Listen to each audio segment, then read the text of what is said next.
Salute the flag, please. Pledge allegiance to the flag of the United States of America and to the republic for which it stands, one nation, under God, indivisible, with liberty and justice for all. All right, what do we have? Will Phillips. Introduce yourself.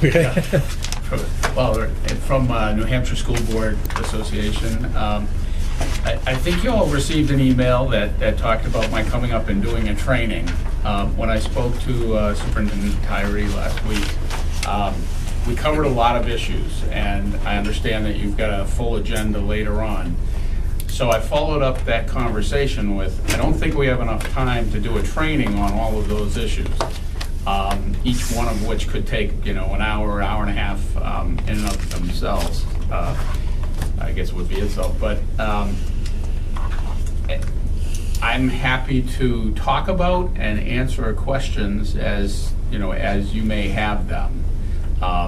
We, in the conversations last week, we talked about deliberative sessions, we talked about electioneering, we talked about communications from board members to the public, similar to electioneering.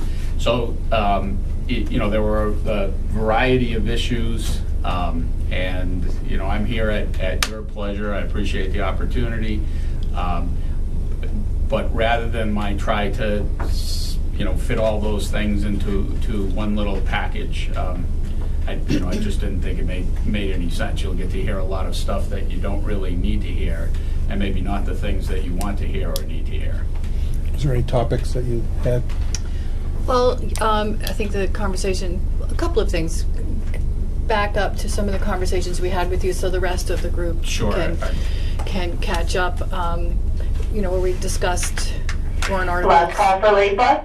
Last call for late bus. If you could explain who the governing body is of a warrant article. Okay. And what the process is, that would be a great place to start. Okay, so one of the, I've had some background conversations with what happened over the last couple of weeks. It's not our position to really delve in and unsort the chronology and specifics, but the general question, who gets to govern what? The governing body, that's you. You're responsible for the warrant, and in the absence of a budget committee, you would be responsible for preparing the budget part of the warrant as well. You do have an official budget committee, so it is, instead of the governing body, it is the budget committee which prepares the budget and is responsible for presenting the budget at the deliberative session. All of the other articles generally come from either the school board, or if they're petition articles, from members of the public. But it's the governing body that has jurisdiction over those warrant articles. So what if it's a money article? Well, if it's a money article, it's still within the governing body's control as to tinkering with it. If it's the governing body's own article, then it's in the governing body's own control. But if it's a petition article, then really your function is just to tinker with it and make sure that it's worded correctly, so that if the vote is yes or no, people will know what the result is.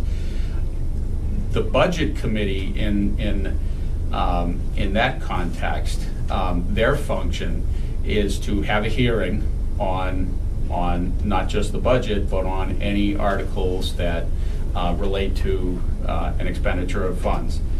And they then are allowed to vote on whether they recommend it or not, and the governing body is required to put that recommendation on the warrant. It's very helpful. So we were the governing body. Yep. So yesterday there was some follow-up questions about sort of the technicalities of when you have a hearing, how you have a hearing, what kind of notice you have for a hearing, and how that eventually makes it to a warrant. There was, I guess, the town council weighed in on the nature of the budget. So this is the budget committee's notice for its own hearing. And its original notice, I was provided a copy of it, had, here's the public hearing, and it was worded kind of funny, where it said, and if we need another one, we have January 15th. But the way I would read that notice if I was a member of the public, I wouldn't be sure that there was actually going to be a hearing on tonight. And really, the idea of the notice is to make sure that members of the public know that there's going to be a hearing and what it's going to be about. So, let's see. There is provision within the statute. So the statute is RSA 32:5. There is a provision for if you start a public hearing, but you need another night, you can recess and have it the next night. Or there's no need for a renoticing if it's a recessed meeting. But if you have the public hearing and then there's cause for another public hearing, you need to renotice it. You're allowed to have that public hearing. The statute says up until the day of the meeting itself, and in some instances we've seen where the public hearing occurs before. The better course, however, is to have whatever public hearings you need prior to the date that you have to finalize the warrant, which is this year, January 24th. I have, I'll pass these out. There may be a couple of things that I'll keep one for myself so I can walk through. I don't know how many of you, I'll wait till you get it. There's a timeline that DRA provides for all towns and school districts, village districts, which use the SB2 form of governance, which you do, or legislative meeting, which you do. There are a series of other timelines, but I've printed on the second page on the left-hand side, there's just a timeline. So this gives you, and you can always find this on the DRA's website if you lose this piece of paper and you're just interested, but every year, usually by August, they have this timeline prepared, so it's a helpful thing for you to pull out and look at. But the key dates that we're looking for, so you look at January 15th today, that's the last day to hold at least one hearing. You've already done that.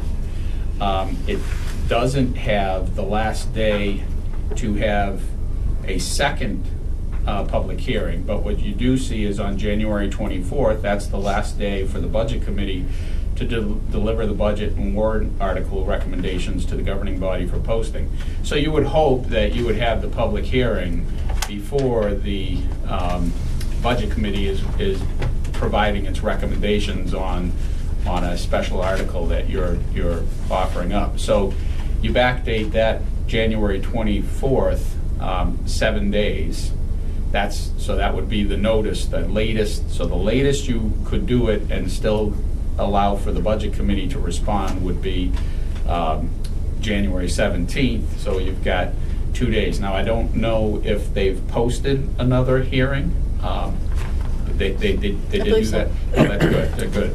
So you have anyway. That's how that timeline occurred, and if I don't know how many of you might have been hearing little bits and pieces about when a hearing might occur or could occur or should occur. But in the end, that's the timeline that I gave yesterday for how you might want to move forward with that. And then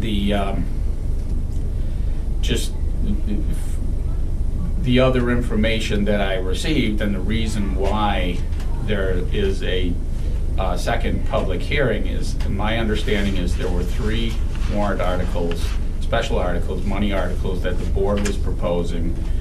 The Budget Committee, not at the hearing, but at a meeting prior to the hearing, had struck out the dollar values. The board, with some uncertainty, wasn't sure what it was supposed to do with that. When it came time for the public hearing, the questions as presented included a number on one of them, but not on the other two, or didn't include the other two. I was a little unclear on that. But Two were, one was just re-added to the original amount, and I think we left the other two alone. without amounts. We took them out. We just took the warrant took them articles out. completely. Okay, so in order, because the statute 32.5 requires at least one public hearing on each special article that involves an appropriation as well as the budget, you have to have a hearing on those two additional articles. And I guess that's what the purpose of the hearing is. The Budget Committee, my understanding is that they did consult with Town Council. Town Council did confirm that no, they're not allowed to zero out articles that are presented by either the school board or the, if it was a petition article. They can give a recommendation. Now, the importance of the recommendation is that at the deliberative session, the voters can amend amounts, but they can't amend amounts greater than 10% of the total amount that's recommended by the Budget Committee. So if you had, if the Budget Committee recommended the budget, but then you had let's say the budget was $1 million, and then you had a special article for a athletic field that was going to be $150,000, and the Budget Committee did not recommend that. If the voters passed it, DRA would disallow $50,000 because that would exceed 10%. Up to 10%. Right, and just one tool that school boards have is that you get to decide which articles go where in your warrant, with the exception of bond articles, which are in the beginning. But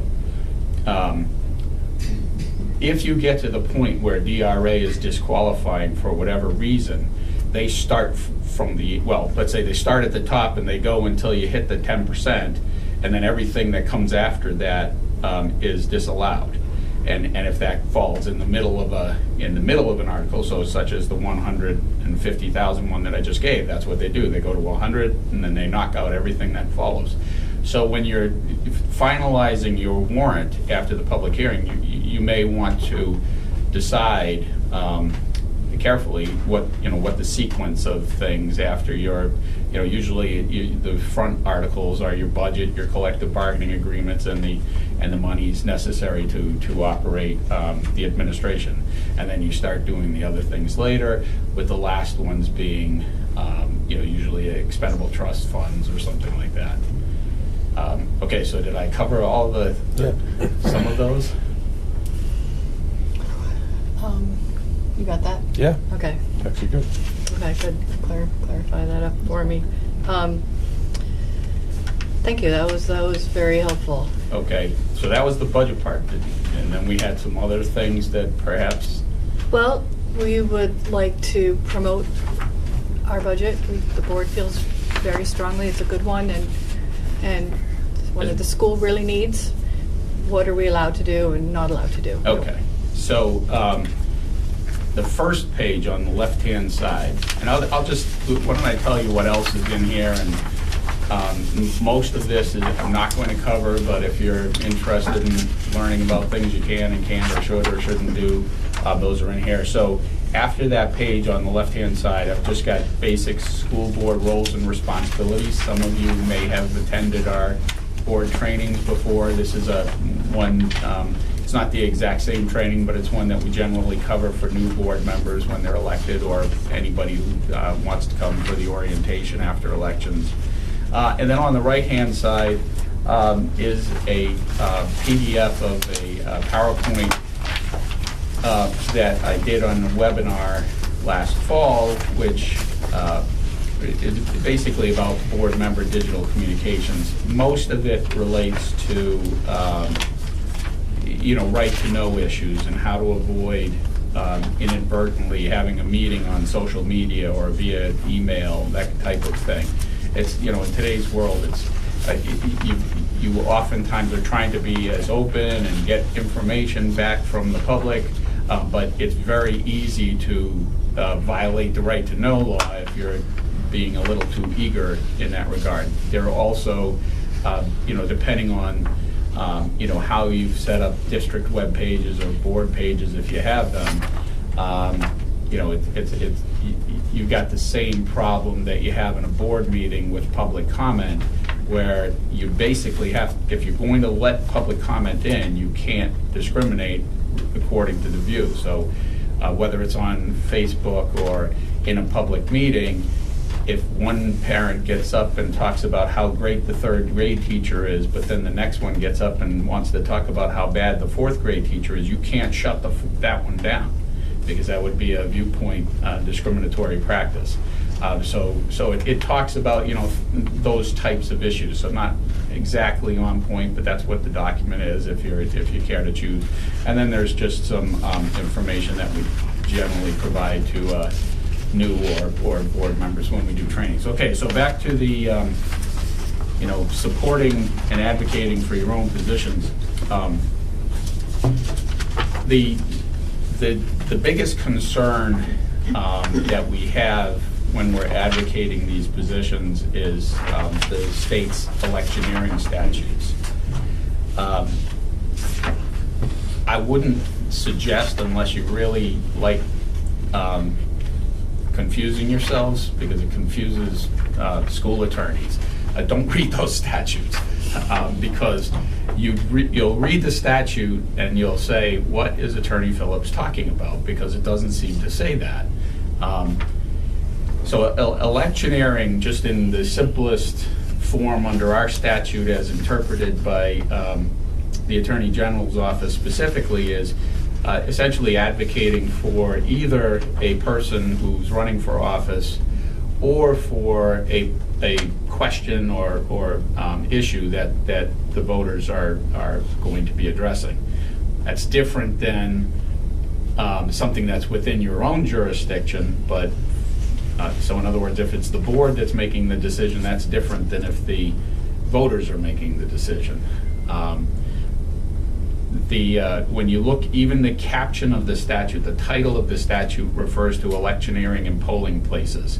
So you would think, okay, well, that doesn't apply to mailers that go out regarding questions on the ballot. That would be incorrect.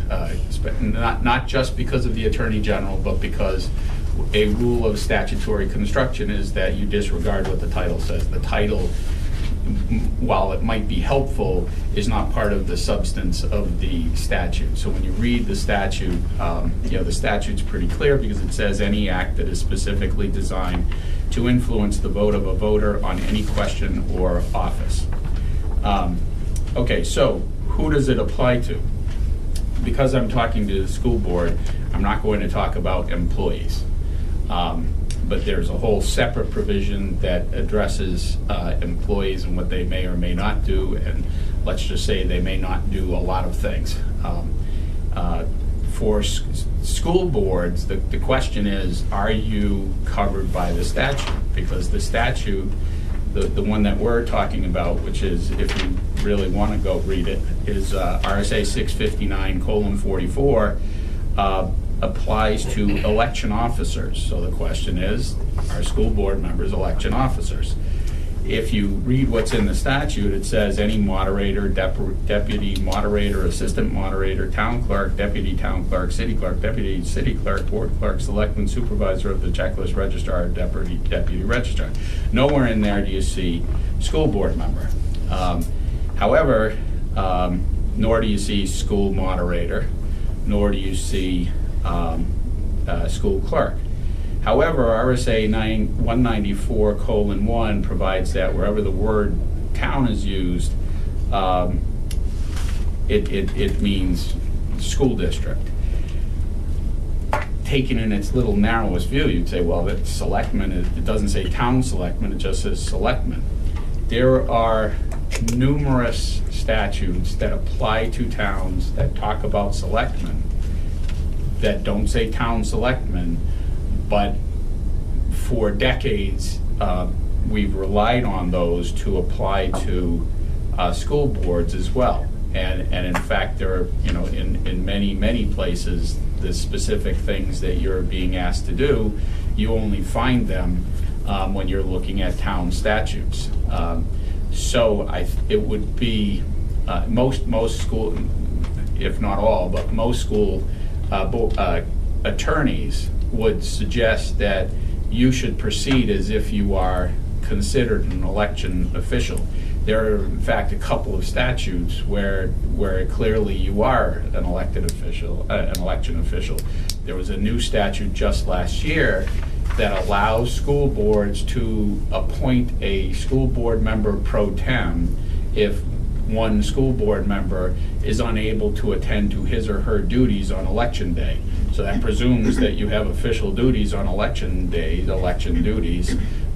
So, there are good arguments as to why you wouldn't be considered election officials. There are no cases that say one way or the other, nor is there an attorney general opinion that comes down on that issue, that there were attorney general edicts relating to school employees, but there hasn't been one or haven't been any relative to school boards as far as we've been able to discern.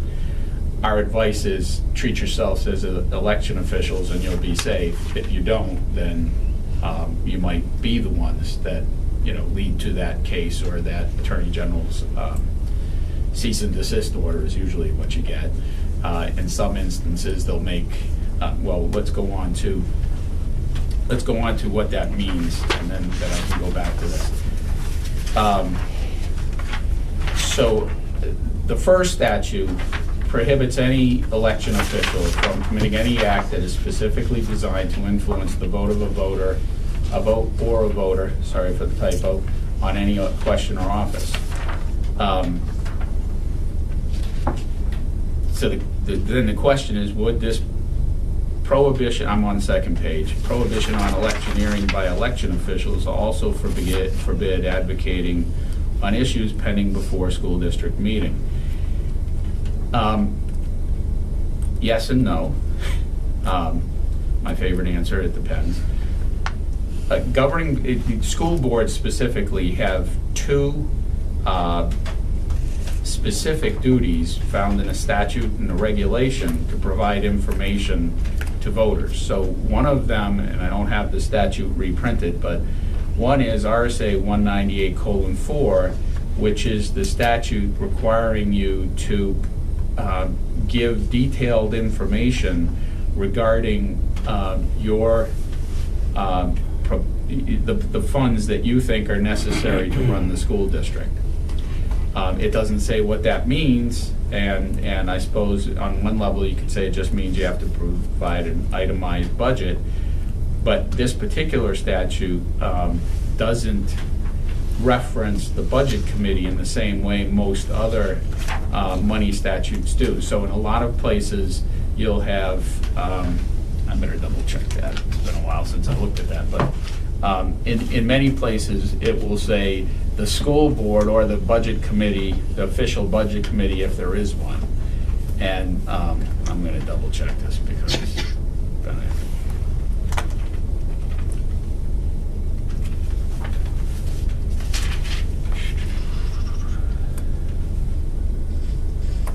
right. So here's how the school board of each district in its annual report shall state in detail the additional sums of money, if any, which will be required during the ensuing fiscal year, etc. So this particular statute, I was right, does not say the school board or the budget committee if there is one.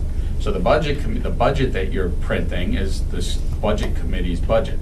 You're still required to provide as the year-long governing body, you're still required to provide information to the voters as to what monies you think are required to run the school district. That creates a statutory obligation to provide some information. That's information that gets printed in the annual report.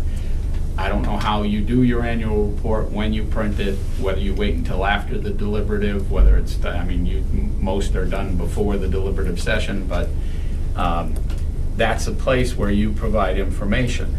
The other place you find an obligation to provide information is in New Hampshire Department of Education Rule 303.01, paragraph G. And what that requires is that the school boards provide information pertaining to the educational programs, goals, and objectives as determined by the governing body and supported by the legislative actions prior to that. Neither of those say you can send out flyers that advocate a position. And in fact, you've got the electioneering statute that says that you're prohibited from doing acts to that end. There is no clear line one way or the other. There are municipalities which have sent out voter guides, had a cease and desist order from the Attorney General, and have been required to send out new ones that take out the the offending information. So how do you know which is the offending information and which isn't?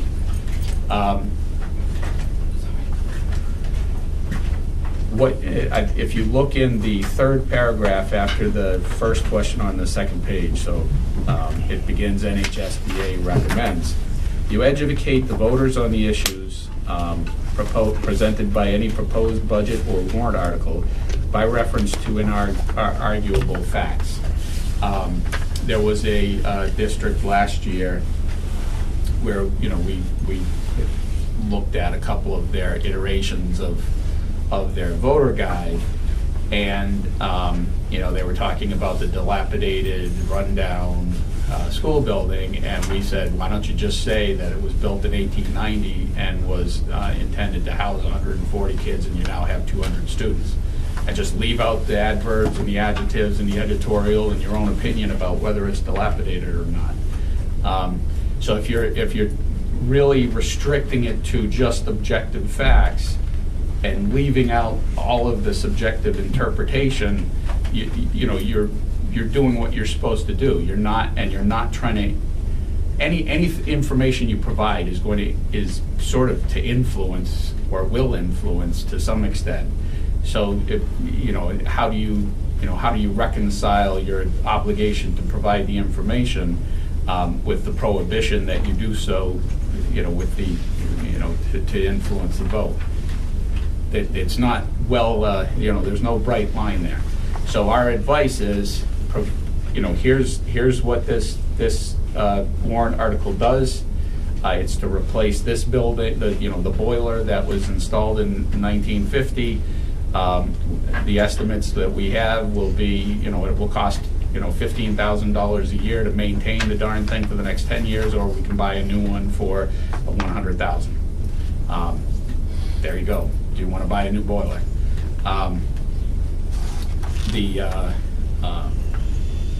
Okay, so that's what electioneering as it applies to the school board and school board members in their official capacity.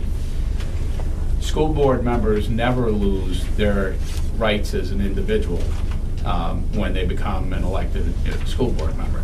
That means that each of you retain the right to advocate a position that you believe in. But when you do so, you need to make it clear that you're doing so in your individual capacity. That you see that in different ways. If you're doing it, a letter to the editor, or you're on a Facebook page, I'm iffy about that one. Just make sure that we could talk about that too, by the way, if you have questions. But just make sure that I'm speaking as an individual. I don't represent I'm not authorized by the board, nor do I speak on behalf of the board. Does that have to be said? In various ways, yes, depending on the context. But yes, you should make it clear that you are giving your individual opinion. And, you know, when the voter looks at the ballot and sees that the board's recommendation was 5-0, they can draw their own conclusions. But you know, that's where, you know, if you're trying to protect yourself from a claim that you're electioneering, you want to go out of your way to make it clear that I'm speaking, you know, as the voter, not as the school board member. And that, you know, that if it's a mailer, so one, sorry, back up. One of the things that I've had boards do in the past is that they'll self-fund or, you know, collect money from friends and relatives to send out mailers to everyone. But if you do that, you do want to make it clear that this is not from the school board, but it's from you know, the person signing the mailer. The tricky question that I think, you know, as this whole electioneering, I guess, you know, the electioneering lines evolve is 10 years ago, I would have said to a board, you guys want to go self-fund a flyer, go ahead and do it. But because of the definition of meeting in the right to know statute, how could a quorum of your school board individually meet to talk about what goes in the flyer without having a meeting? Because the definition of meeting is a quorum of school board members talking about a substantive issue, or, you know, an issue that falls under school board jurisdiction. And if the school board's talking about it, pretty much everything is within school board jurisdiction. So you know, I think you'd want to be really careful about that, and you know, make sure that, you know, you're not providing, you know, you're not circumventing the intent of the right to know statute. So this is different than the electioneering statute. You're not circumventing the right to know statute and the, you know, the meeting prohibition by saying, well, we're not meeting as school board members, we're meeting as individuals. You know, there hasn't been a case where that line was drawn, if in fact that the quorum is discussing substantive matters. So, you know, I wish I could tell you here's exactly what you can do here, but given the number of cases on right to know issues, I think that the better course would to just avoid that, and remember that it's not just a quorum of the school board; it's a quorum of any subcommittee of the school board. So if the school board were to say, how about you three people go, you know, do a flyer, you know, we'll let you do it, it'll be on your own time individually. Did you just create a subcommittee? I don't know. So that you really just need to be mindful of how easy it is to stumble into meeting ground, whether you think you're in your school board hat or your individual hat. So if one of us creates a flyer, self-funds it, and does inarguable facts, not even looking to sway a voter, just to put out facts, as an individual. Well, the school board can do that as well. We can do that as well. If all we want to do is put out facts. Yes, the school board is required to provide information to the public under the Department of Ed rule and in the annual report under the statute. Even in a flyer, they could. They're oftentimes called voter guides, and you know, the safest thing with the voter guides is you have, here's the article, and sometimes, you know, the articles are a little clumsy because DRA needs to know exactly how much money it is and where it's coming from, and so there might be a sentence or two after that explaining what that means. So take, for instance, collective bargaining.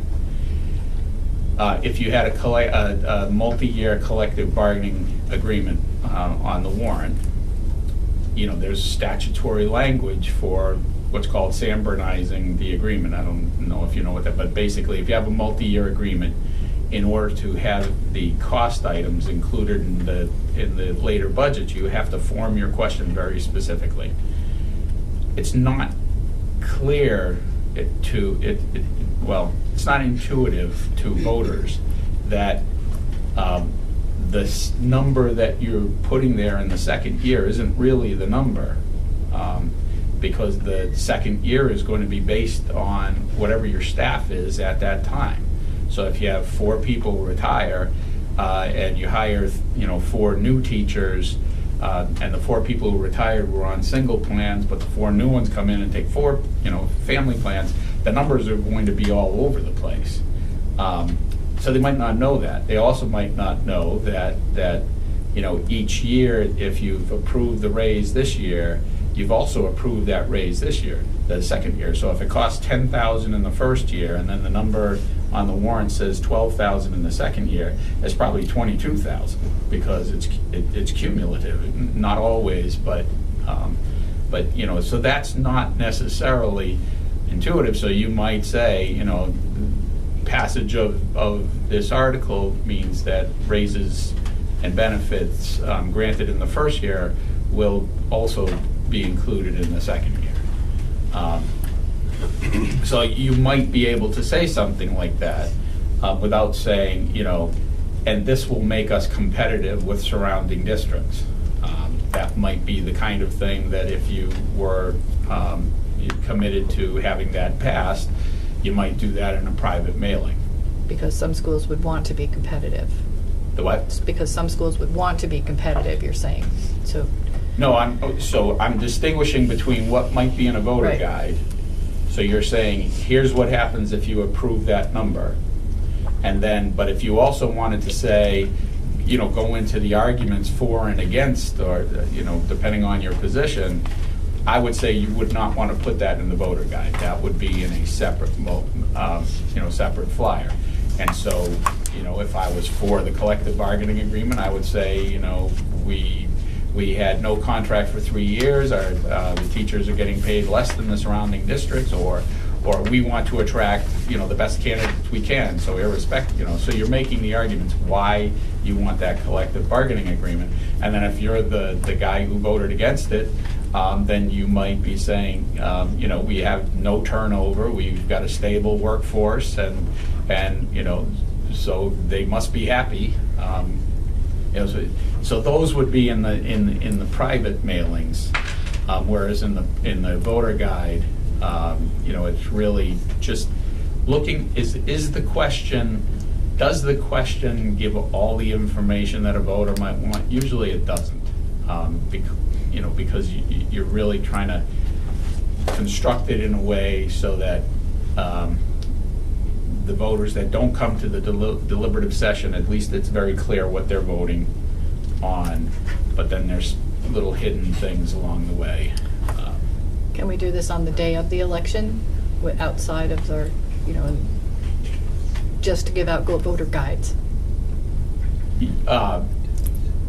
Yes, but but not, so the voter guides,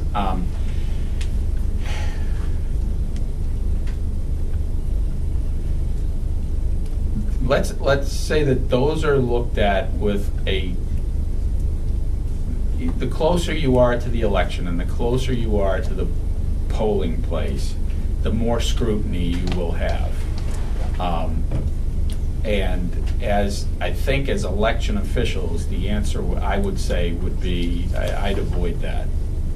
I could argue why you could, because it's a voting guide and you're able to do it and it's not electioneering, but you're inviting, you would be inviting attention in a way that, the NEA could do it if it was a CBA, or your PTA could do it if, you were looking to improve your playground, or, there are, other groups and they have to follow the,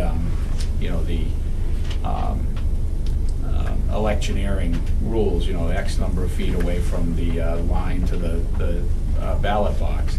But the PTA and the NEA aren't election officials, and we're operating on the assumption that school board members are, given the statutes that clearly give school board members duties on election day. So can a voter guide that's written by the school board be given out by PTA or NEA, or do they have to write their own voter guide? Well, I would not have advocacy groups hand that out.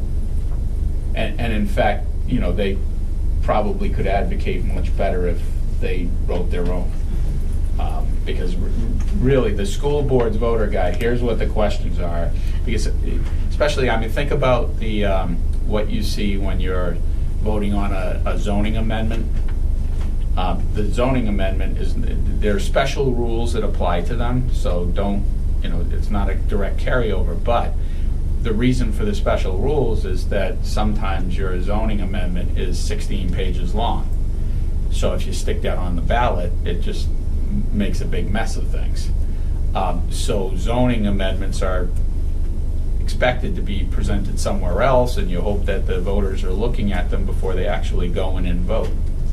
Same thing with the voter guide. You're really just, here's the article that you're going to see. And just to be clear, if you approve that cost item, that's going to carry over to even a one-year agreement. So if you approve these raises this year, those raises are going to be there next year as well. They're cumulative and will carry forward after the 1 year. The only reason I ask about voting day is that's where most of the people have their questions. So I'm trying to figure out a way to inform the voter when they actually are interested to know. Well, I think you can have the voting guide present there. I wouldn't be handing them out. I would just, if they're on a table, or you want to talk to the moderator, because the moderator is the one who's going to be calling strikes and fouls relative to what's allowed and not allowed. If you're going to do a voting guide and you want to make it available, in separate copies to people, I'd get here's what we want to do prior to the day of the meeting, because it is the moderator that's going to have the final say over it. Do you have a template? Does this school for a voting guide? Yeah. Well, no, because every town has every different. School district has its questions. Questions on the ballot. If you're asking, could I find one that I think most moderators would accept? I probably could. I don't have one with me, but I could find one. Okay. Right. I would probably take you up on that so we don't run afoul and get a cease and desist. That's not our goal. Yeah. Just by what happened, the one that really started the ball with the Attorney General's office, it was probably about 10 years ago now. The Peterborough Select Board it was a letter to the editor of the local paper supporting a candidate for town clerk. And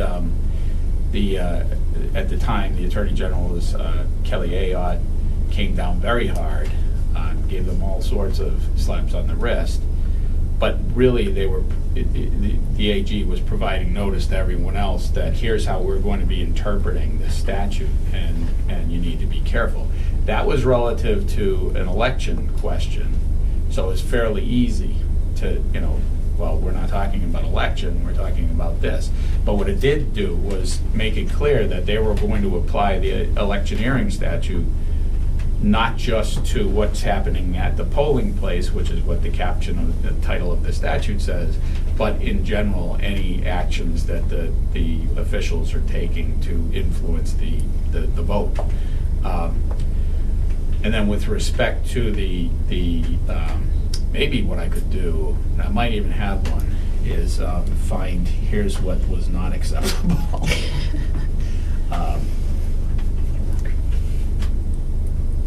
But one of the problems is it's an evolving area, And each year you have, sort of a different spin by the people who are being charged with interpreting it. So the group that's doing it right now is not the same as 5 years ago, which is not the same as 10 years ago. But there are a few municipal and school attorneys who will say voter guide should simply just say, be what the articles look like. Here's the articles, here's the recommendations. If your town hasn't voted to include the tax impact, it might have, some information about what the taxes are. Here's the current tax rate. Here's what, a dollar increase is going to mean. So it might not be for each one, but it's providing some information about, here's what last year's budget was. So it's extrapolating information from the budget or from the annual report, the warrant, and just putting it on this one sheet. Actually, that's what we've been doing, really, is just inarguable facts, just right. Extrapolating information from tax rates and that kind of thing. And so if you're doing that, and the voter guide is simply, looking at those questions which might have implications that are not readily apparent, and really the collective bargaining one is the one that, jumps to my mind, because you're basing your costs on, usually the number that exists on September 1st of the year you start negotiating. So it's usually not even correct by the time you get to the first day of the contract. Well, I guess the kind of information I was hoping to put on is, according to the teacher negotiators or on behalf of the board, the attorneys, when asked what is the average increase in New Hampshire for this CBA season, is 2.25 to 2.75. That's the kind of it. I don't know. So I would say that where we that's came in. That is not an inarguable fact, because if you're looking at an average of something, first of all, they don't have all the information yet. Is it a 2.5% increase if the voters haven't voted on it yet? Who compiled the information?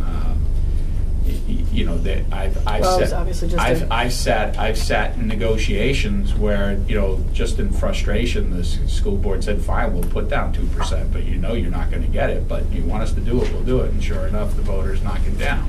So does that mean that it was a 2% raise? Probably not. So I think when you're getting into things that, aren't facts, they're more estimate.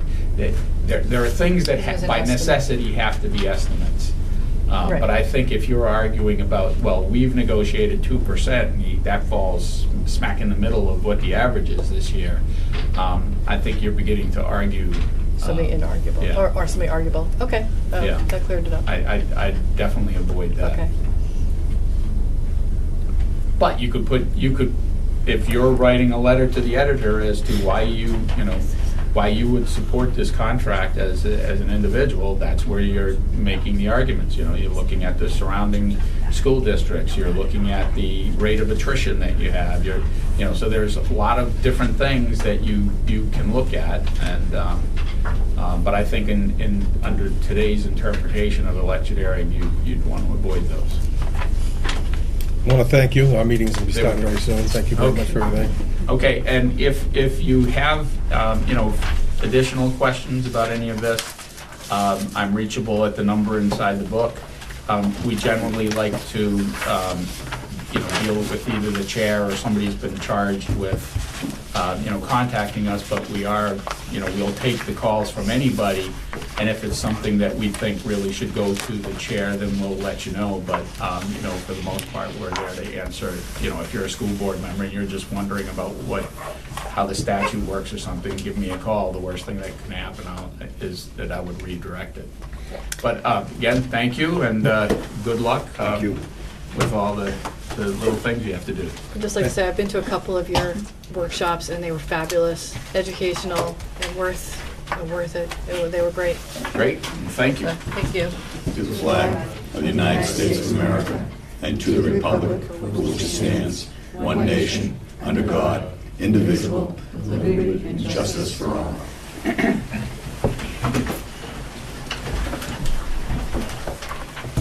Do we have a non-public at all?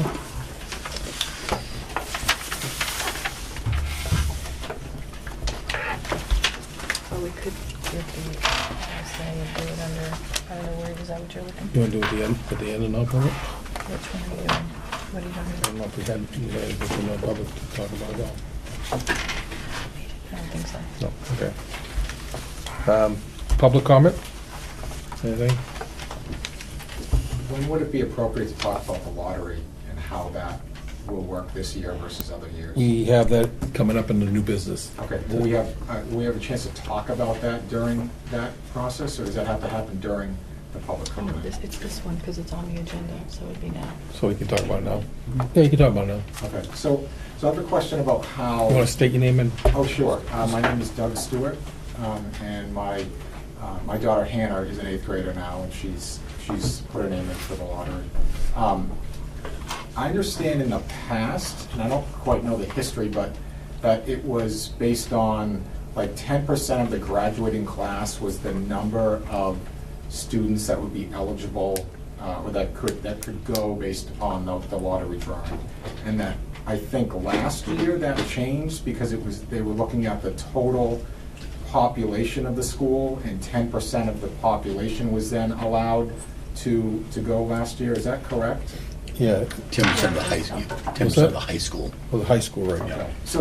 So to me, that like changes the game a little bit. Like it negatively affected this year's graduating class.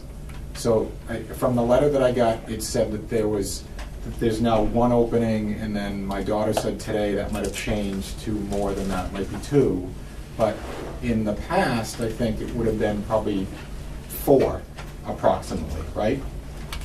And so whatever the decision was last year now negatively affects this graduating class.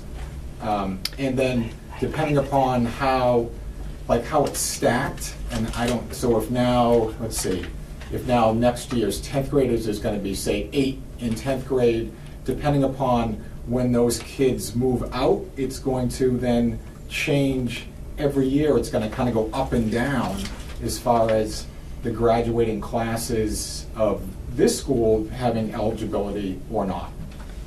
So did the board consider that last year when they discussed now opening it up or using a different way to calculate? Was that done? You know how we did that, Jerry, last year? I thought that was based on the discussion with, around the area agreement. Not so much a discussion, or a decision was made from the board itself, but really looking at the overall. I thought it came from admin. I don't think we voted on. It was I think it was 2 years ago. Yeah, it was. And it was a negotiation, I believe, between Rochester Right. and Wakefield. That's right. And I think it was on a warrant article and voted. It's a warrant article. It was a warrant article. So a warrant article around how the calculation would be done? Yeah. I don't remember that, but. And that was 2 years ago, right? It was 2 years ago. I would look into it, though, to verify, to make sure. It was more than 2 years ago. But it was around the area agreement because it was the interpretation of the area agreement. You know how it was. Does anybody know how it was worded at all? You could continue with the meeting. Is your computer booted? Can I access that? I'll look at the one. Okay. To me, and again, I don't know the whole history and how it works, it just seems like it's going to, the way that it's working now, it's just gonna be a big swings up and down. And not sure how fair that is, depending upon where, Sure, the understand. students come. And we'll get that information for you. Is anybody else? Anything? All right. Jen, we're talking about, Doug asked the interpretation of the area agreement for how many. Excuse me, Bob. I need people to speak up a lot more. This is not coming out on the camera. All right. I was just Speak bringing up. Jen up to date. She just got in. Sorry. We'll get back to you on that in a few Sure, minutes. okay. Consent agenda. Do they want to make a motion on that?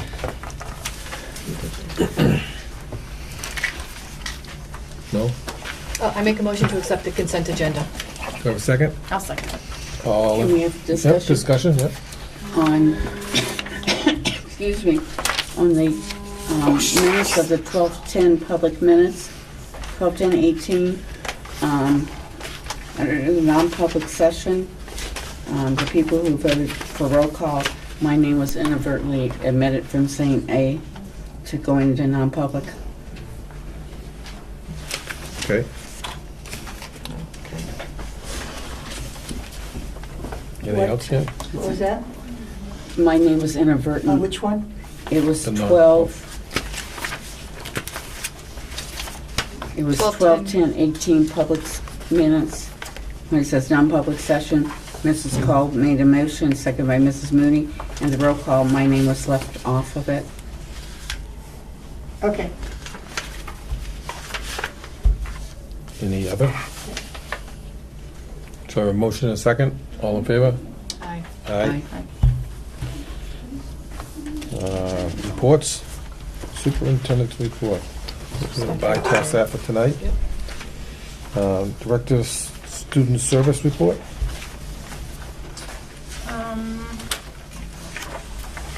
So I gave you the enrollment figure, the enrollment numbers for this year. What I added, that I haven't added in the past, is the number of students that are on a 504 plan, which is a plan that is for a student that has a life impairment that impacts their ability to be successful in school. So a 504 plan only provides accommodation, where an IEP provides direct instructional service. So we have 20 students currently on a 504 plan, and those are all case managed by Deb Wilson, our social worker. I shared with you about the grants. Currently, we're managing 10 grants. I did get a financial breakdown for you. I'm sorry I didn't have it that day, but when I sent it to Larissa, it wasn't formatted, so I had to redo it. So this is where we're at currently on our grants. Thank you.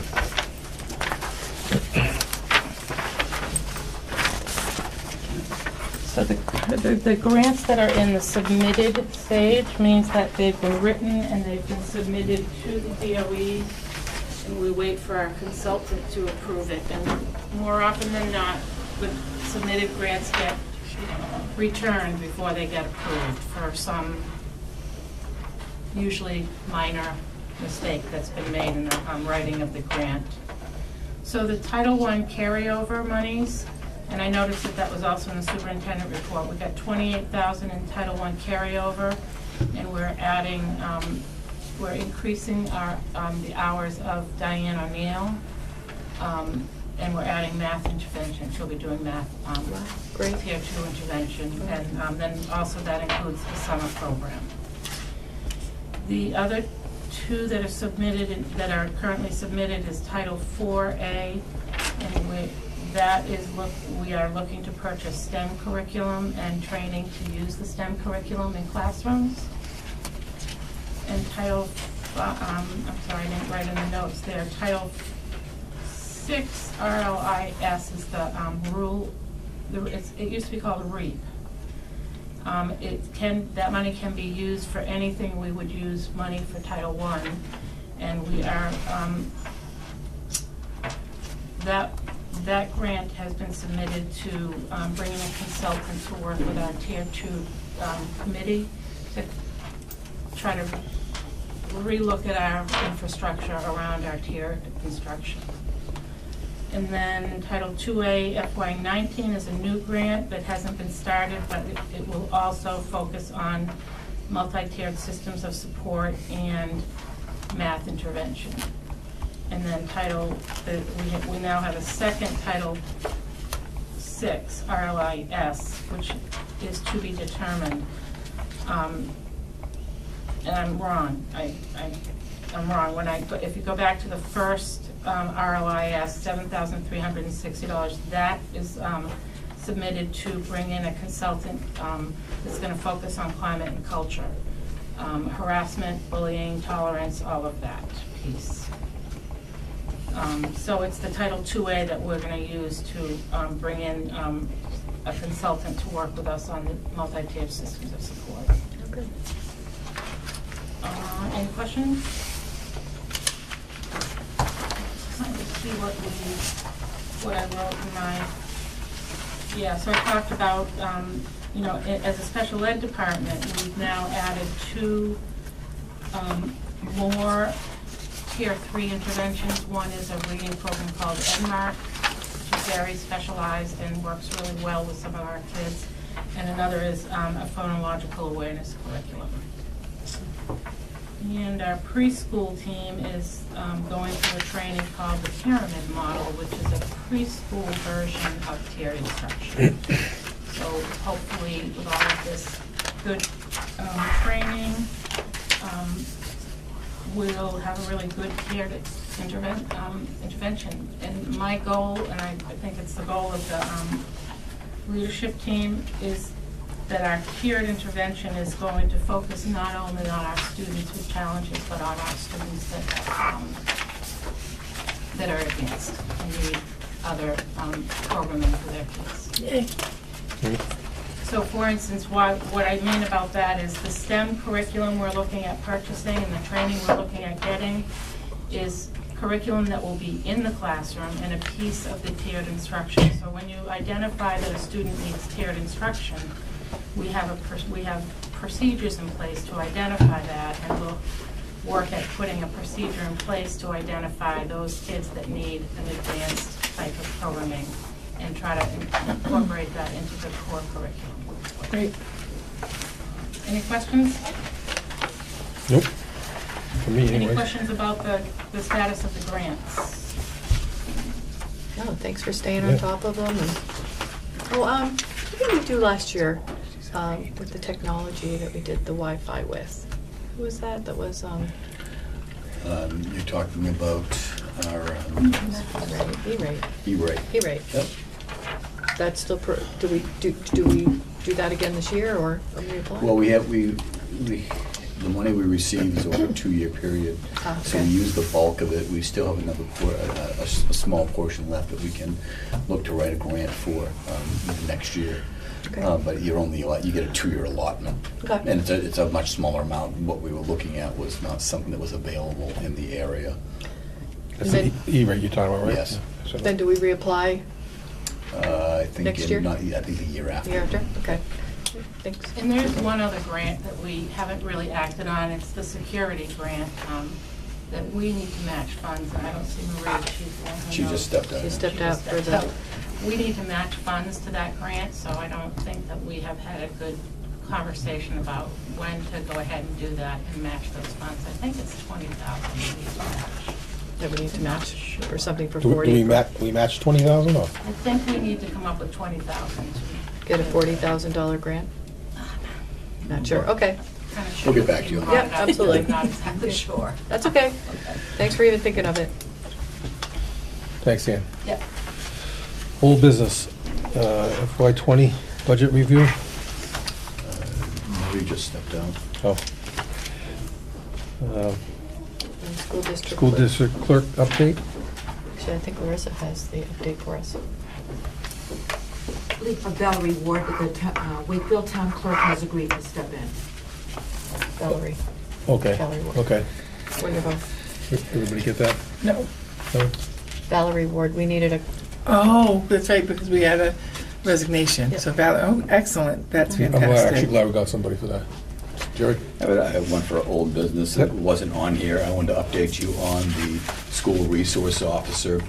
I had been trading emails with Chief Ventura regarding the start date. I had anticipated him, we had most recently anticipated him, the school resource officer, starting on January 1st.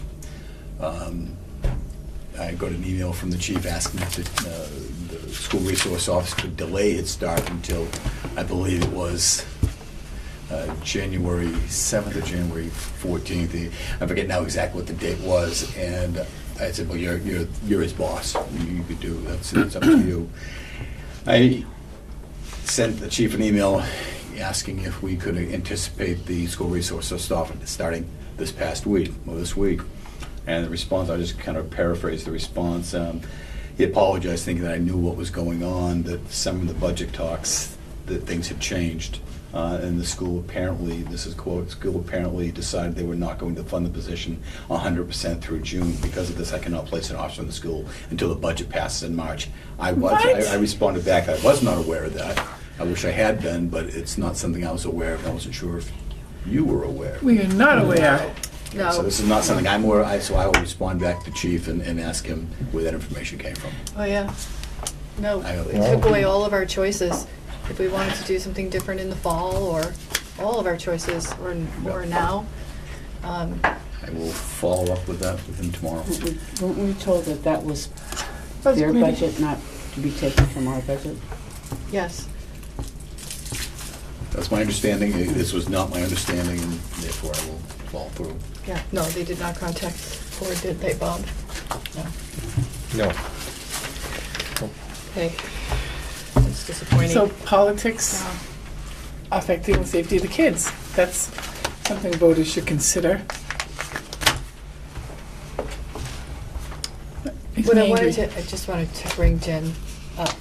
Doug brought up a Yeah, I'm sorry I'm late. New job. very good question that in the past we'd always done the lottery of 10% per grade, and somehow or other it got changed in a warrant article 2 years ago, possibly to 10% of the entire high school student body, Right.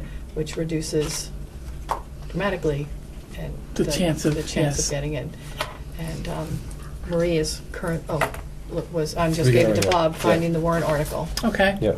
So I can't see this because I'm gonna have you read this, but I'll explain. So actually, this is in a new business anyway, so it was March 14, 2017 that this was a warrant article. It's the one circled there.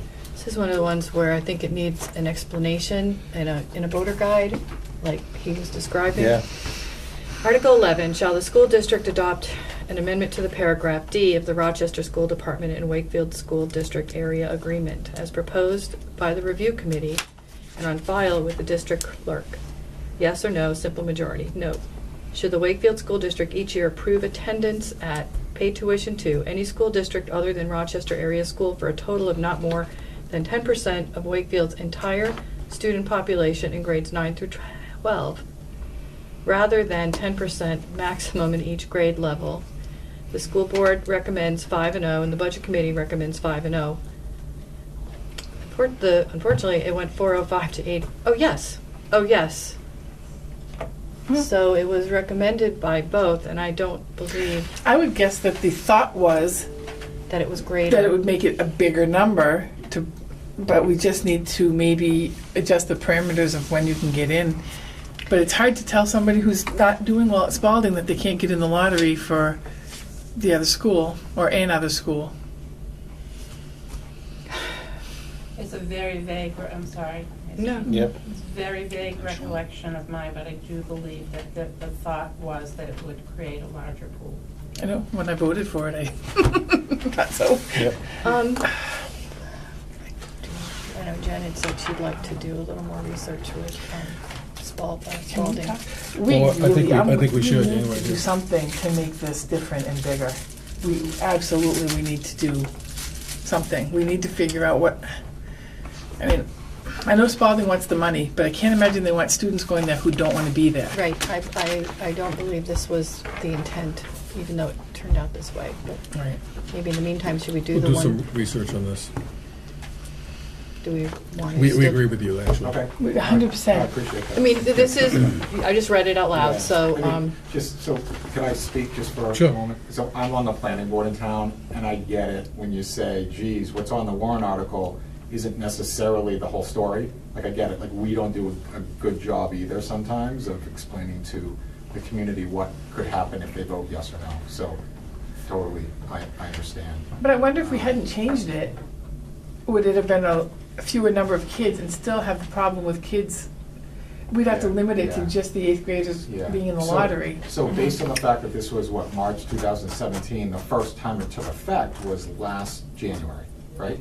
July 1st of 8 But as far as Yeah. like this lottery Yeah. This process. right, a lot this of lottery, correct. yeah. Okay, Sure. all right. so do you want to go ahead and do at least the one drawing today and then work on the rest? see if there's anything that can be done. Can I speak again? Yep, go ahead. How we've done this before is we've just numbered, so that you guys have pulled from here and we've just numbered where everyone falls, so you can still research it and have your list of people. Sure, that's the way to do it. All right, I'm not pulling. we're ready for the lottery. We're as frustrated as you are. I appreciate that. Thanks. Doesn't You help might be a able lot, to though, pull does it? them all. I'm sorry? Doesn't help a lot, though, does Well, it? someone's gonna pull them all, and I'll just write down the Well, numbers. just Google for, Well, did we do this last time, one at a time, one person at a But time? you just read the number. Okay, number 4.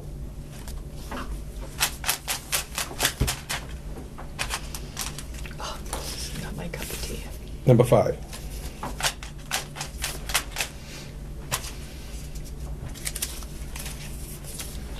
Number 9. Number 1.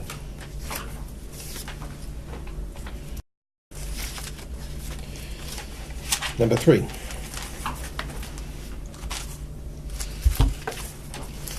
Number 6. One still more. Number 2.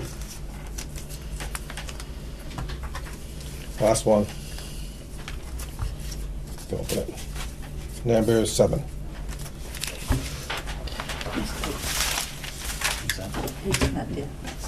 do they know what numbers they have? I don't know. You're pulling up this Yeah, morning. we know, Okay. so thank you. So you were right that it has changed from 1 slot to 2 slots. Okay. Oh, it has? Yes. Yes. Good. So the first 2? So the first 2 will get a letter, and I Yeah. assume the other will get a letter indicating they're on the wait list. That's how we've typically done it. And I do think we could ask. All right, well, some of that? Move on. They've never been flexible in the past. They've never been inflexible? They've never been flexible about that in the past. Art selection for the annual report. So behind me, on the bookshelf, you'll see a number of drawings.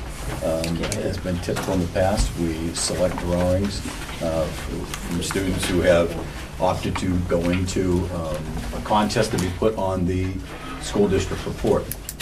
So So can we get up and look? Are we voting on this? Yes. Oh, yeah, you might want to go get a closer look. get out of the way. If you walk by too fast, it will fly off.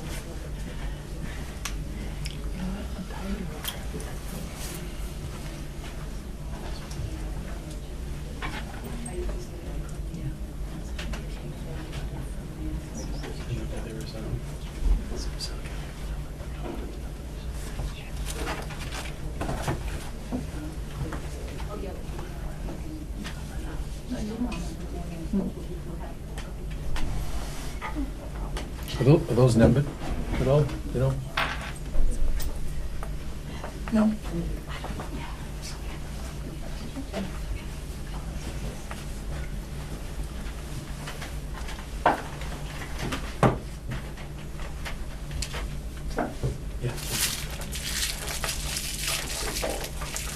I want to be numbered then.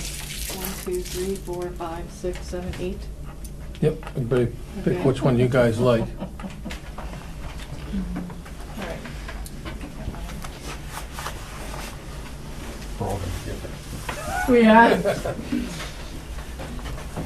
Oh, I'm in the wrong seat. I'm in Bob's.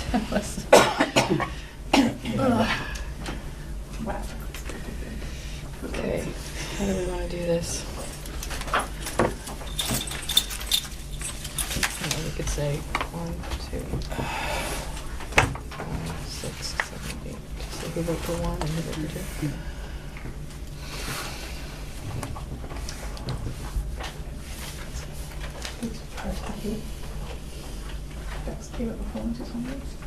So it's just these, right?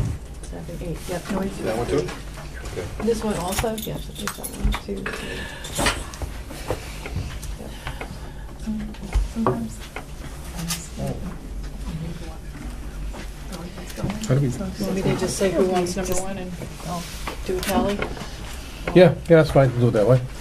Are we just picking our number 1 favorite? Is that what we're Yes. doing? Yes. So I'm just going to say votes for number 1. But it's beautiful. It is. They're all, actually, they're all beautiful. Let me make sure. Number 2. Number 3. Number 4. Number 5. Number 6. Number 7. Number 8. Did I get your vote? Mhm. Okay. All right, number 2 it is. 2 for number 2. I'm too. It's weird. They're all, Do we I like know- them they're all all. great. It was Thank you hard. very It was. much. They were actually wonderful for all different reasons. Do we know who drew it, and can we announce it? Because that's quite an achievement for whoever it is. Yeah, you can start with this. Leanna Stewart. Nice. It's very nice. I can see that. Beautiful. They were all really well done. Who's it again? Liana Stewart, How you spell the first name? Liana. We'll let her know tomorrow. Thank you, Jerry. Like What the grade one is that she in? Had the tall school. 8th grade? Nice. Request from scholarship student. We have there. Let's see. Actually, there was a letter in here, a thank you letter. Did everybody see that one? Do you mind if I mention that? Nope, go ahead. There's a letter in our packet today thanking us for the scholarship that she was awarded. It was $750 for her first year of college and $375 for each semester. And she went to Mount Holyoke with a 3.557. Nice. Yep. And she's thank you very much. And my request is that you should send the check. And she left the information on where to send the check to. Of course you did. Well, no, Well, look at, She's a smart girl. and with what good she was manners. saying was that she learned that external college scholarships such as yours do not subtract from the cost which I need to pay because Mount Holyoke offers financial aid based on need. So she's requesting that money, the rest of the money, be sent to her personally versus to offset her tuition. I think that's fair. You done it yet? We'll look at that further. Yep, yep. What's her name? Jillian Courier. Jillian, Gillian. Courier, Currier. I handed her award last year. Nice. It was fun. Ian? Just wanted to mention that I spoke with Larissa this afternoon, and she is in the process of sending the information out to all the schools that need to know that there's an application to fill out for scholarship. Fantastic. Yeah. But, Old business. Update and governance plan. HB 1612. HB 1612. So you're familiar with the governance plan, the digital governance plan? We talked about having, we put in the budget initially money for tech support to do that governance plan. right. Yep. And we moved it to Mainstay. Correct. So you're aware, all the parameters of that. I'm not quite sure what the update is going to be. But I can just go through real quickly what the governance plan actually is. It's an inventory of all software and applications, digital tools, extensions, and inventory that shall include all use of the application, the provider, the purpose, the publisher, the privacy statement, and the terms of use for all software applications that are used in the school. That's quite large. It also covers the review of all software applications, digital tools, and extensions, and assurances that they meet or exceed the standards set by our technology policy and department. Policies and procedures for access to data, protection of privacy for students and staff, including acceptable use policy for application, digital tools, and extensions. Our response plan for any breach of information, and a requirement for service providers to meet or exceed standards for data protection and privacy. These are all things that we are going to be required under this proposal. It's big. It's big. We are going to have to address it, and we'll have to work. We'll be working with Mainstay to. Your question, Sandy? Well, we had brought this to you after Christine and I had gone to the meeting prior. Money was not put in the current budget for it. I had suggested initially that maybe we do start our inventory of what we're currently using and see what the staff is using and how the policies, the privacy policies of these sites are using do with us. That's something we probably can do internally. But we do need to look at money, and they were talking upwards of 15 to 20,000 at the meeting, at the workshop. Sure. Mainstay does have a team that does nothing but governance, so the discussion is with them what that cost might be. For in the proposed budget for 1920, we did. We don't have it. Well, we have a budget Wait, with Mainstay. yes, actually, we did put 5,000, we did take away that position, but we did assign 5,000 in mainstay specifically for this HB 16, whatever, 16, Is there 12. anything we do 16, 12. internally if we don't have the money, that we can start the process? Because Right, my if it doesn't feeling is as long pass, as we we don't have it, as long as we're showing good faith that we've started the process, because we're all in the same boat, Right. statewide, because it came out so late. Correct. Okay, I'll get back to you on one of us get back to you anyway on the cost of what that would be from Mainstay and what they can provide for the $5,000 that we do have built into the budget. Okay. Any other questions on that? No? Rochester school calendar? So you see, you have on the And that- back. Jerry? Hold on Yes. just a second, Jerry. And that is if it passes, it's not in the default. Yep, it's just a matter of what we could actually get for the money we do have budgeted. So you see on the last page, you have the Rochester school budget, the school district calendar for 1920. I did send out an email to all staff yesterday asking for input back for the 25th, so we can get their input about what they think about our professional development days. I will be advocating, as I think I told you before, to add in those 4 days in the beginning of the school year, because I think that was important. I know staff felt like that not only with 2 days, they feel like, oh boy, we're just kind of getting our feet wet. This year in particular, with the building being renovated, it was really challenging for staff to get down there before school opened up. So really, it was a couple days before the building opened up that we let them even in their classrooms. So the 4 days, what I hear from the teachers is they're chomping at the bit to get kids in the building. It's not like, oh, we're feeling like under the gun to get things done, we're feeling a lot of pressure. But by the time the 4 days are up, they are ready for kids to be in the building. It also allows us up to 2.5 days of professional development, which we wouldn't normally have. Here, as you can see, in Rochester, on their last day of school in June, they have a teacher workshop day. And in my opinion, that is a colossal waste of time. Nobody wants to be here on the last day in June doing professional development. So you don't want that? I don't want that. No, that, to me, again, if we're going to use professional development time, let's get the teachers while they're fresh, Sure. ready. They're raring to go. At the end, they're raring to go to the beach. Yeah. Yep. They need a break. Yep, They we stay all in do. school. It's just that falls in line with the contracts, right? Yep. But so we'll get the feedback, and I've gotten feedback from the union as well on this calendar already, but we'll have a comprehensive list of concerns Okay. and suggestions. Sandy? I have one more thing. I had gotten, before Christmas, another communique from the New Hampshire School Board Association on the delegate meeting, and they have handed out more proposals. And I apologize to you They're coming this way too, Bob. This way. I think this is a good day Get your to attention.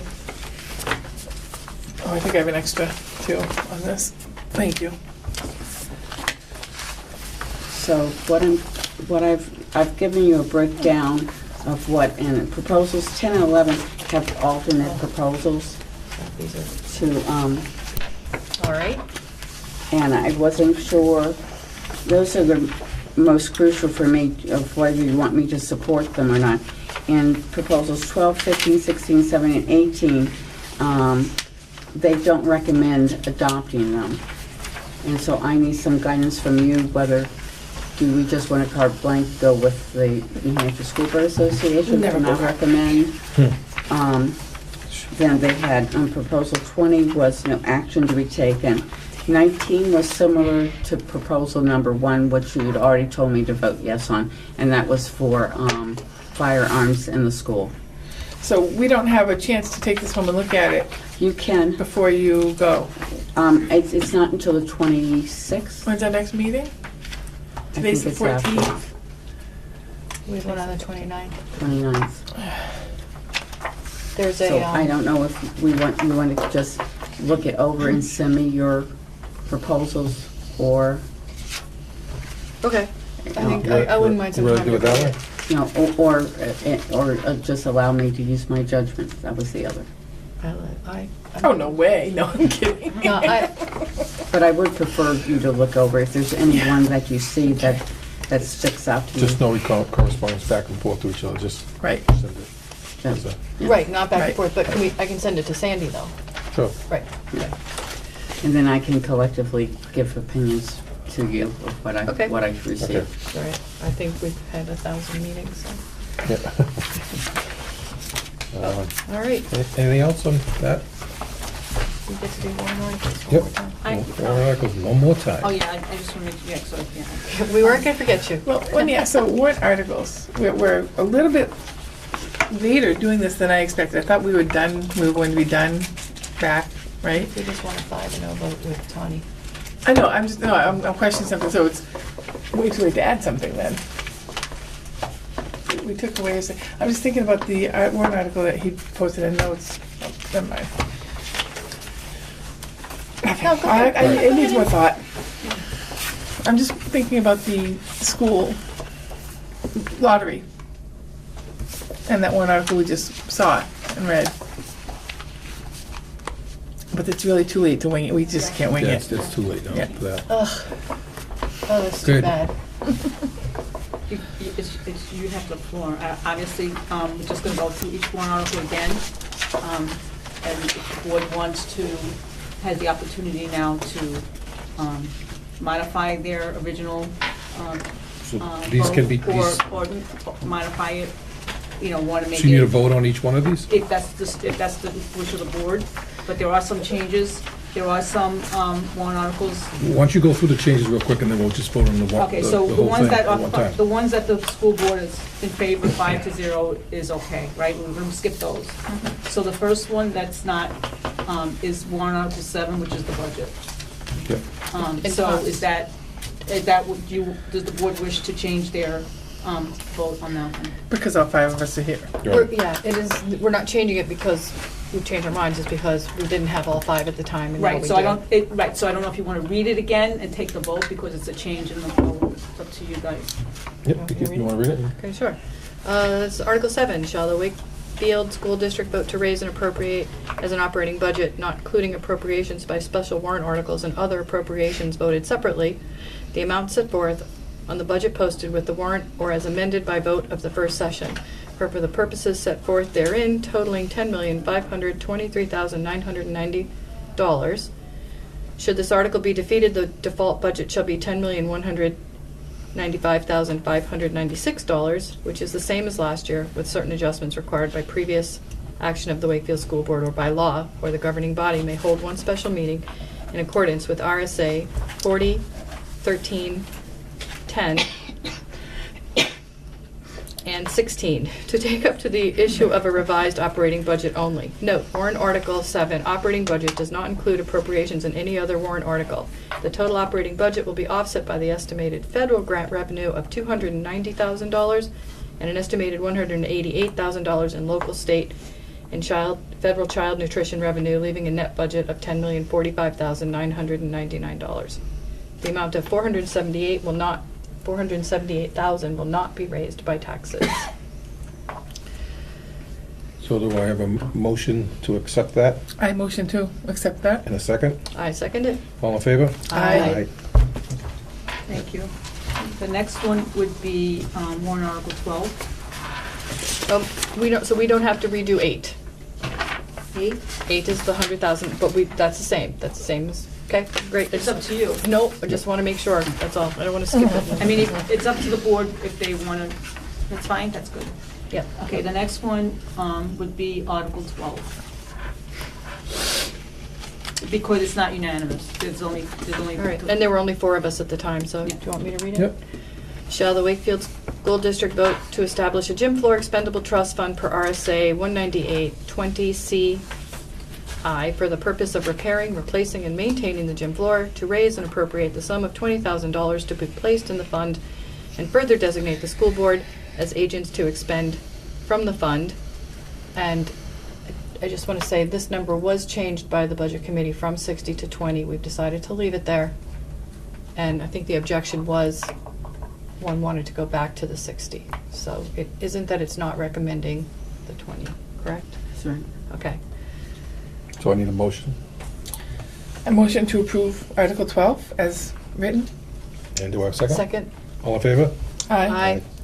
Opposed. Okay. So, 4 and 1. So that's like saying you don't want to start the money, though. That's not, I know you wanted the 60, because so do wanted to go back to the original. To the 60. But then what, so it's gonna So go, if somebody asks me, I can explain why I gave that. but they're not gonna. So, Well, you never Okay. know. You're right. okay. Just want to make everybody aware that the warrant article for the roof that was originally 10,000. 10,000 was reduced to 2,500, and as last night's school board meeting, it was determined to actually remove that warrant article completely, so it's not reflected in this document. The next I'm gonna one. wait a couple of years. The next one is, if the board so wishes to, is Article 14. Yep. Okay, Article 14, shall the Wakefield School District vote to raise and appropriate the sum of $16,500 to be placed in the SAU Office Capital Reserve Trust Fund established in 2018 for the purpose of building repair, maintenance, and equipment at the SAU office. And again, what I'd like to say, the reason we are voting on this once again is because the Budget Committee reduced it from $26,500 to $16,500. Correct. We decided to leave it at the $16,500. So You want to make a motion? Anybody? I make a motion that we recommend Article 14. Do I have a second? A second. All in favor? Aye. All right. So now, So The that's next fine. one would be Article 15. Shall the Wakefield School Board District vote to establish a maintenance contingency expendable trust fund per RSA 198-20C1 for the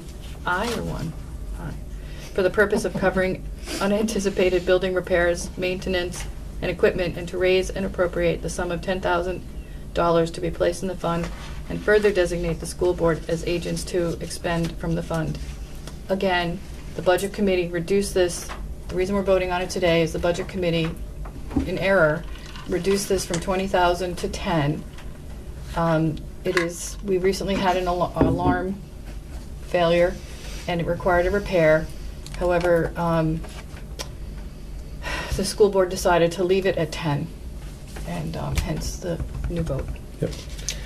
What do you mean by they reduced it in error, Tracy? Well, the Budget Committee is not allowed to change the amounts in the warrant articles. The governing body's the only one who's allowed to do that. The school board, however, has decided to leave it as is. Good information. Do you have a motion on the floor? Motion to recommend Article 15. And a second? Second. All in favor? Aye. Aye. All right. Thank you.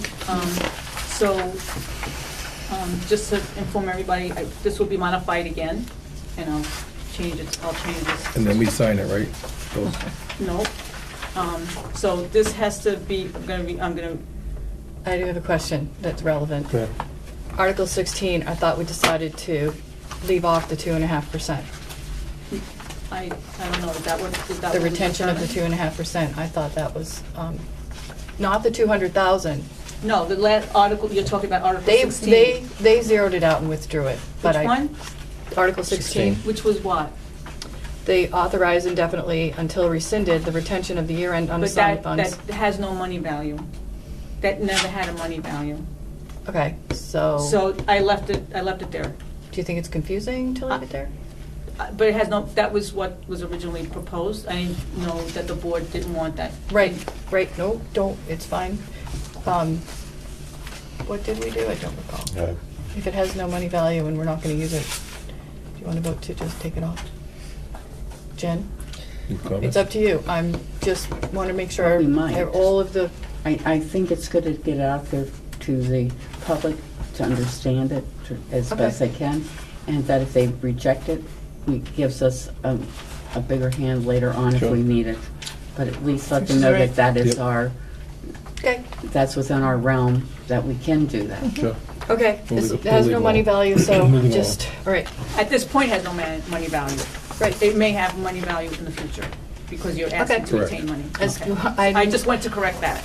This is money for, So I will modify it based on what the board approved tonight, as the board recommended, and I will create a draft, and with the board's permission, I will send it to the budget committee as well as the school board, because the budget committee has a schedule for another budget hearing, because they need to recommend the budgets, this warrant articles, before the board could sign it, When are they meeting again? the 24th, which Okay. is, Are they going to understand that we've had to make adjustments in response to the changes that were made that weren't supposed to be? Or Yes, are they we- going to be angry again?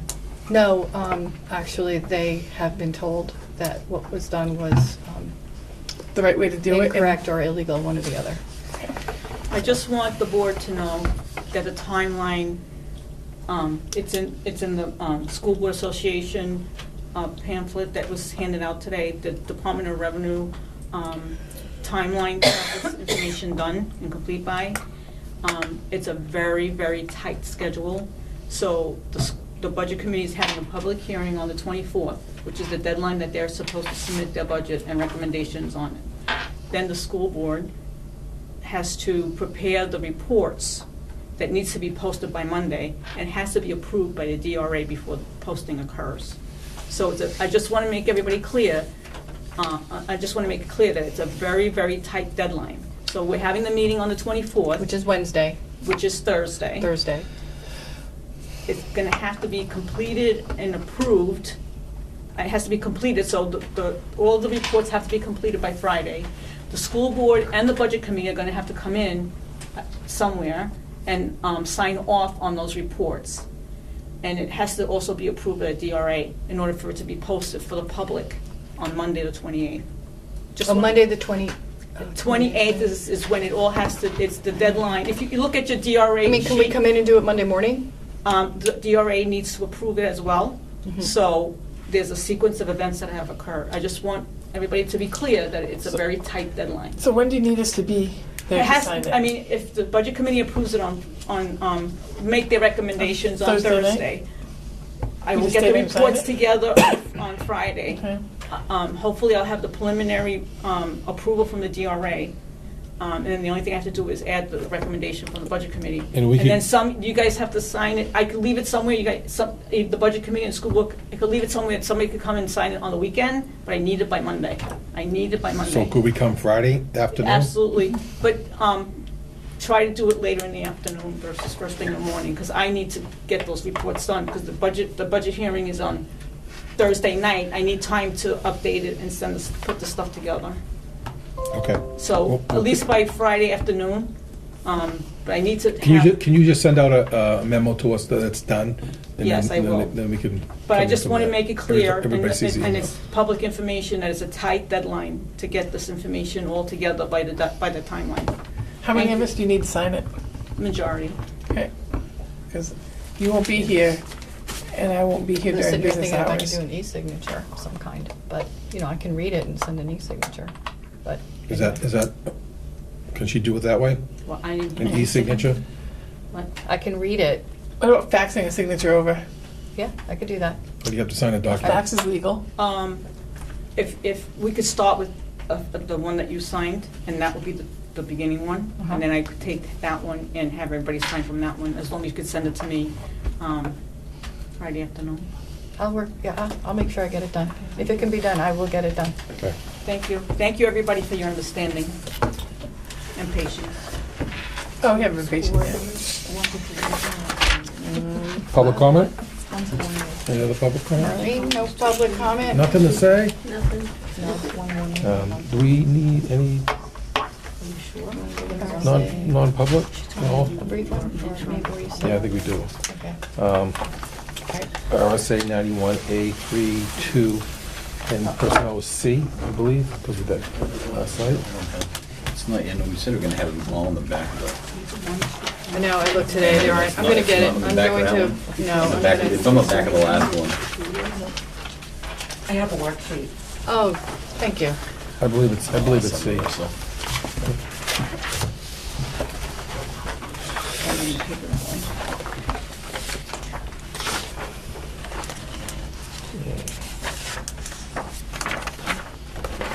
Yeah, it's C. 91A232C. Yep. Do I have a roll call? Full by. Johnson, aye. What I?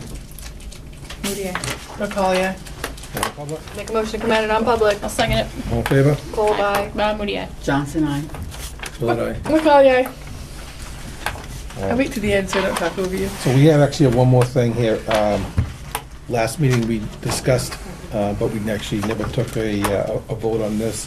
The transportation director, as of January 1st, I believe, we are offering a 3% increase in her pay. We need a motion and a second on that one. I motion that we make that adjustment. Do I have a second? I'll second I that. second it.